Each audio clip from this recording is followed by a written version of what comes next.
Hello friend, real time system के course के playlist में आज की वीडियो से हम स्टार्ट करने वाले हैं यूनिट 2, जिसमें हम डिस्कस करेंगे। यूनिट 2 का नाम है रियल टाइम शेड्यूलिंग। तो आज की वीडियो से हम स्टार्ट करने वाले हैं रियल टाइम शेड्यूलिंग। तो आज की वीडियो में हम डिस्कस करेंगे कि रियल टाइम शेड्यूलिंग क्या होता है और एक कितने तरह का होता है। उससे पहले मैं आपको बता दूं, अगर आप इस पीडीएफ यानी इस नोट्स को डाउनलोड करना चाहते हैं तो डिस्क्रिप्शन में लिंक है, आप वहां से जाके डाउनलोड कर सकते हैं। और हाँ, अगर अभी तक आपने पीछे की वीडियो यानी यूनिट 1 को नहीं देखा है तो डिस्क्रिप्शन में लिंक है, आप वहां से जाके देख सकते हैं या फिर इस कोर्स की प्लेलिस्ट को फॉलो कर सकते हैं। बिना देर के जल्दी से हम बात करते हैं कि रियल टाइम शेड्यूलिंग यानी शेड्यूलिंग जो शब्द है, शेड्यूलिंग क्या होती है। तो आपने ऑपरेटिंग सिस्टम में यानी ओएस ऑपरेटिंग सिस्टम में पढ़ा होगा कि सीपीयू शेड्यूलिंग हमने वहां पे पढ़ा था। कई तरह की शेड्यूलिंग थी, जैसे वहां पे हमने 6 से या 7 तरह की शेड्यूलिंग पढ़ी थी। जैसे फर्स्ट कम फर्स्ट सर्व हो गया यानी एफसीएफएस पढ़ा था। उसके बाद हमने एसजेएफ पढ़ा था यानी शॉर्टेस्ट जॉब फर्स्ट पढ़ा था। उसके बाद शॉर्टेस्ट रिमेनिंग पढ़ा था। उसके बाद हमने प्रायोरिटी शेड्यूलिंग के बारे में पढ़ा था, राउंड रोबिन शेड्यूलिंग के बारे में पढ़ा था। उसके बाद मल्टी लेवल क्यू शेड्यूलिंग के बारे में पढ़ा था। लगभग 5-6 शेड्यूलिंग के बारे में पढ़ा था कि किस तरह से हम सीपीयू को शेड्यूल करते हैं। तो सबसे पहले हम समझते हैं कि शेड्यूलिंग होता क्या है। अब देखो, शेड्यूलिंग क्या होता है। शेड्यूलिंग का मतलब होता है कि जो भी हमारे कंप्यूटर सिस्टम है यानी सीपीयू, जो कंप्यूटर सिस्टम के अंदर सारे टास्क परफॉर्म करने वाला कौन है, सीपीयू है। अब सीपीयू किसी भी टास्क को कब परफॉर्म करे, मतलब कौन सा टास्क कितनी टाइम तक एग्जीक्यूट होगा, इन सारी चीजों को हम शेड्यूल करते हैं। जैसे सबसे पहले इसमें मेन फोकस होता है सीपीयू का यूटिलाइजेशन। ठीक है, सीपीयू का यूटिलाइजेशन क्यों मैटर करता है, क्योंकि सीपीयू कितने टाइम, क्योंकि जो कंप्यूटर सिस्टम के अंदर टास्क परफॉर्मर है वो कौन है, सीपीयू है। अब जब सीपीयू खाली होगा तभी दूसरे टास्क को परफॉर्म कर पाएगा। तो CPU utilization is a main task in which the operating system need to make sure that you CPU remain and busy और एज पॉसिबल हो सकता है। उसके बाद अगर हम बात करें कि हम शेड्यूलिंग को किस लिए करते हैं, क्यों, जैसे अगर हम बात करें एक एग्जांपल की, जैसे यहां पे अगर हम मान ले हमारा सीपीयू है और हमारे पास मल्टीपल टास्क है। ठीक है, मान लिया टास्क ए है और यहां पे हमने मान लिया टास्क हमारे पास बी है और यहां पे हमने मान लिया टास्क सी है। इन तीनों टास्क को क्या करना है कि 1 बाय 1 करके एग्जीक्यूट करना है। तो हम सबसे पहले किस टास्क को एग्जीक्यूट करेंगे, 1A को करेंगे, बी को करेंगे या सी को करेंगे। ठीक है, अब कौन सा टास्क कितनी टाइम एग्जीक्यूट होगा इन द सीपीयू, यानी सीपीयू के अंदर जाएगा, कब तक एग्जीक्यूट होगा, इसका एग्जीक्यूशन टाइम क्या होगा। उससे पहले हम देखते हैं थ्रूपुट टाइम होता है। थ्रूपुट टाइम क्या होता है, the number of process that finish the execution per unit, मतलब एक यूनिट में कितने एग्जीक्यूशन कर रहा है उसी को हम थ्रूपुट कहते हैं। उसके बाद वेटिंग टाइम होता है, मतलब अगर प्रोसेस ए क्या कर रहा है, एग्जीक्यूट हो रहा है, तो प्रोसेस बी और प्रोसेस सी कितने टाइम वेट कर रहे हैं सीपीयू के अंदर जाने के लिए, तो वेटिंग टाइम हो गया। रिस्पॉन्स टाइम हो गया कि मतलब अगर कोई प्रोसेस सीपीयू के अंदर जाता है तो कितनी जल्दी एग्जीक्यूट होके रिस्पॉन्स जनरेट करता है। टर्न अराउंड टाइम होता है, मतलब किसी भी प्रोसेस को आने में, ठीक है, जो भी होता है उसके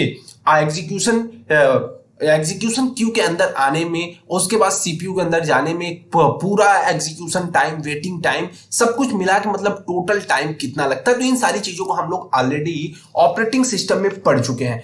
तो इस वीडियो में अगर हम बात करें, अब वहां पे हमने शेड्यूलिंग पढ़ा था, यहाँ पे रियल टाइम शेड्यूलिंग है। रियल टाइम का मतलब क्या होता है कि जो एट टाइम पे टास्क हो रहे हैं उनसे रिलेटेड हमको डिस्कस करना है। तो रियल टाइम शेड्यूलिंग की बात करें तो ये डिजाइन किया गया है जो कि टास्क को एग्जीक्यूट करता है। ठीक है, टाइमली मैनर में हो सकता है या फिर मिनिमल डिले हो सकता है, लेटेंसी हो सकती है, इन सारी चीजों को मैनेज करता है। अभी हमने बताया शेड्यूलिंग क्या करती है, किसी भी टास्क को एक अरेंज ऑर्डर में या कह सकते हैं एक मैनर में शेड्यूल किया जाता है। जैसे आप देखे होंगे कि हमारी बड़े लोग क्या कहते हैं, हमारी मीटिंग शेड्यूल है, या फिर मतलब हमारे दिन का जो भी शेड्यूल हम बनाते हैं, ठीक है, हमारे पढ़ाई करने का शेड्यूल फिक्स, तो हमने क्या उसमें टाइम को फिक्स कर रखा है कि अगर हम 2 से 5 PM पढ़ाई कर रहे हैं तो 5 to 8 AM हम क्या करेंगे, इंजॉय करेंगे। ठीक है, तो इस तरह से टाइम क्या हो गई, शेड्यूल हो गई। तो उसी तरह से रियल टाइम शेड्यूलिंग के अंदर होता है, जब प्रोग्राम कोई आता है या प्रोसेस आता है, एग्जीक्यूशन उसका होता है, एट टाइम पे उसको एक शेड्यूल के अंदर कैटेगराइज किया जाता है, मतलब उसका शेड्यूल बनाया जाता है। तो यहाँ पे शेड्यूलिंग करने के बहुत सारे मेथड हो सकते हैं। प्रायोरिटी बेस्ड हम कर सकते हैं, मतलब जो भी हमारे पास टास्क होंगे उसको हम प्रायोरिटी दे सकते हैं, मतलब कौन सा टास्क सबसे पहले एग्जीक्यूट होगा और कौन सा टास्क सबसे बाद में एग्जीक्यूट होगा, इन सारी चीजों को देखते हैं। और उसके बाद हम देखते हैं कि कौन से टास्क की इंपॉर्टेंस ज्यादा है, यानी अर्जेंसी ज्यादा है, या फिर कह सकते हैं एलोकेशन सिस्टम, रिसोर्स अकॉर्डिंग। ठीक है, अब जरूरी नहीं है सारी चीजें तो ठीक है, ठीक है, प्रोग्राम हमारा एग्जीक्यूट होगा, ये भी ठीक है।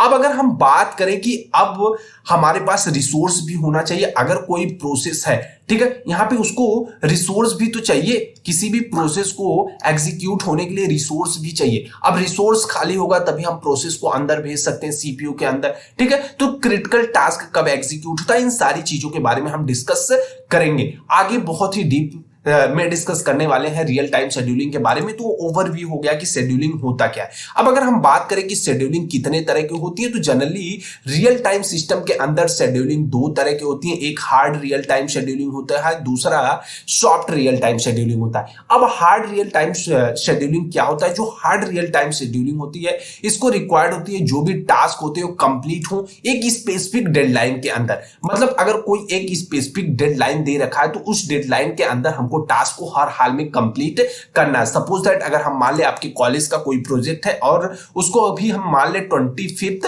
अप्रैल तक, ठीक है, 25 या बोल ले 30 अप्रैल तक उसको सबमिट करना है, ये लास्ट डेट है। इसके बाद आपका प्रोजेक्ट सबमिट नहीं हो सकता, ठीक है, चाहे कुछ भी कर लो। तो ये क्या होगा, एक तरह का hard real time system scheduling हो गया, मतलब कि 30 के बाद आपका प्रोजेक्ट सबमिट नहीं किया जाएगा चाहे कुछ भी हो जाए। तो यहां पे क्या हो जाएगा कि जो भी स्पेसिफिक डेडलाइन है वो क्या है, एकदम हार्ड है, इससे ज्यादा कुछ नहीं हो सकता। मतलब कि अब कोई चांस ही नहीं है कि आपका प्रोजेक्ट एक्सेप्ट किया जाए।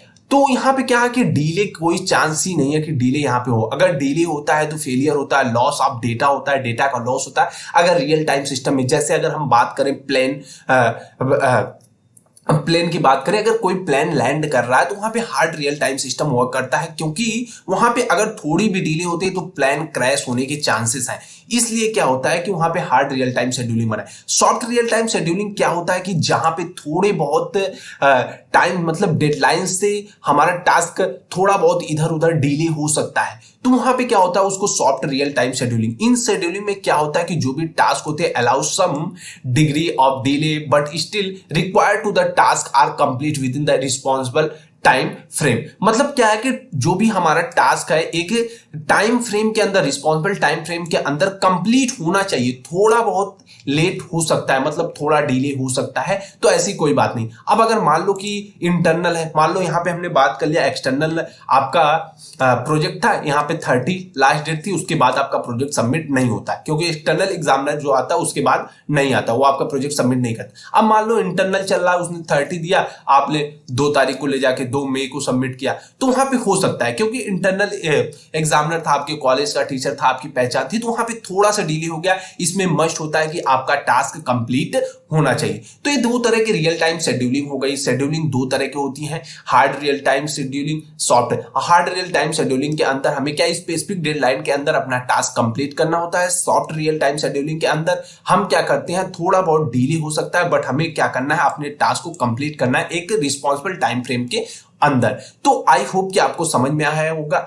आगे की वीडियो में हम डिस्कस करेंगे कुछ अप्रोच है, कॉमन अप्रोच है जो कि रियल टाइम शेड्यूलिंग में यूज किए जाते हैं, जैसे क्लाउड ड्राइवन अप्रोच हो गया, वेटेज राउंड रॉबिन अप्रोच हो गया, ठीक है। इसी तरह से 1-2 और अप्रोच है, उनके बारे में हम डिस्कस करेंगे। सो फ्रेंड, आज की वीडियो में बस इतना ही। अगर वीडियो पसंद आई हो तो लाइक, कमेंट और सब्सक्राइब जरूर कीजिएगा। और हाँ, अगर आप इस पीडीएफ को डाउनलोड करना चाहते हैं तो डिस्क्रिप्शन में लिंक है, आप वहां से जाकर डाउनलोड कर सकते हैं। Thanks for watching the video. Thank you, bye bye guys.